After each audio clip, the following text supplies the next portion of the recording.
అందరికీ నమస్కారం. నా పేరు సి నల్లప్ప. నేను ఆదోని రూరల్ సిఐగా పనిచేస్తున్నాను.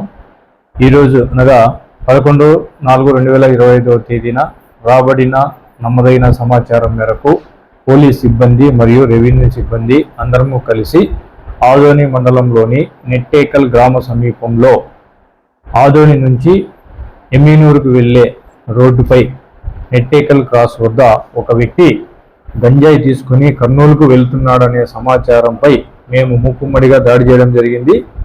దాడి అంటే అతన్ని పట్టుకోవడానికి మేము ప్రయత్నం చేసినాము, అతన్ని పట్టుకున్నాము. అతన్ని తనిఖీ చేయగా పెద్ద మనుషుల సమక్షంలో అతని దగ్గర 312 గ్రాముల గంజాయి దొరికింది. ఆ విధంగా గంజాయిని తీసుకెళ్లడము నేరం అని చెప్పేసి అతనిని అదుపులోకి తీసుకొని, అదేవిధంగా అతని దగ్గర ఉన్నటువంటి గంజాయిని కూడా మా స్వాధీనంలోకి తీసుకొని అతనిపై కేసు నమోదు చేసి ఈరోజు రిమాండ్కు తరలించడం జరిగింది. అతను కర్నూలులో ఎవరికైతే ఇస్తున్నాడో అతని పేరు వచ్చేసి కురుబ కోదండరాముడు, ఆదోని మండలము చిన్నపెండేకల్ గ్రామము. అతను ఎవరికైతే కర్నూలుకు వెళ్ళి ఇవ్వాలనుకుంటున్నారో ఆ ఇద్దరిపై కూడా కేసు నమోదు చేయడం జరిగింది. త్వరలో వాళ్ళిద్దరిని కూడా పట్టుకుని చట్టపరంగా వాళ్ళ మీద చర్యలు తీసుకునగలము.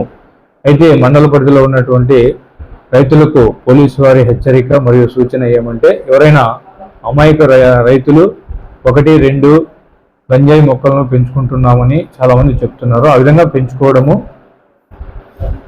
దగ్గర ఈ గంజాయి ఆకులను ఉంచుకోవడము చట్టరీత్యా నేరము. కాబట్టి ఎవరు కూడా అటువంటి పనులు చేయొద్దని చెప్పేసి, ఆ విధంగా చేసినట్లయితే చట్టపరంగా కఠినమైన చర్యలు తీసుకుంటామని చెప్పి ఈ సందర్భంగా రైతులందరినీ కూడా హెచ్చరిస్తున్నాము. అవును, సయ్యద్ హబీబ్ బాషా, షాకిబ్ హుసేన్ అనేటువంటి ఇద్దరికి కూడా ఇతను గతంలో అమ్మినట్లు మా దగ్గర ఒప్పుకున్నాడు. వాళ్ళని కూడా త్వరలో పట్టుకొని వాళ్ళ మీద కూడా చట్టపరంగా చర్యలు తీసుకుంటాం. నా పేరు సి నల్లప్ప. నేను ఆదోని రూరల్ సిఐ.